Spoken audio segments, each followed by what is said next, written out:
In the heart of Zimbabwe's capital, Harare, a new monument is set to rise.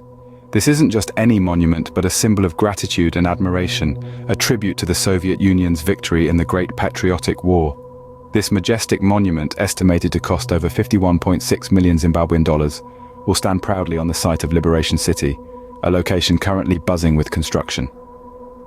At a soaring 15 to 20 meters high, its grandeur will be unmistakable, a testament to the ties between two nations.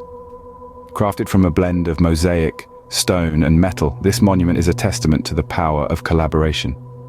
Russia, a nation renowned for its rich history and artistic prowess, has agreed to lend its expertise to the monument's construction. This gesture further cements the bond between these two countries, a bond forged in the fires of war and hardened over time. However, as this symbol of past victories takes shape, Zimbabwe grapples with contemporary challenges. The nation's healthcare system is under immense strain, wrestling with acute shortages of essential medical supplies and equipment.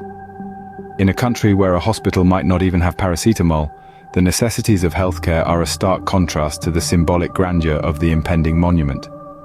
The development of this monument in Harare is a fascinating blend of past and present, international relations, and domestic struggles.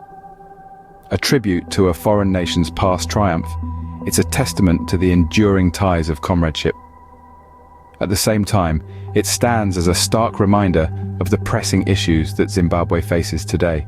As the monument's construction progresses, it will undoubtedly become an emblem of the intertwined destinies of Zimbabwe and Russia, a symbol of victory, a beacon of friendship, and a reminder of the challenges yet to be overcome. On the grand stage of history, this monument will serve as a silent testament to the trials and triumphs of nations.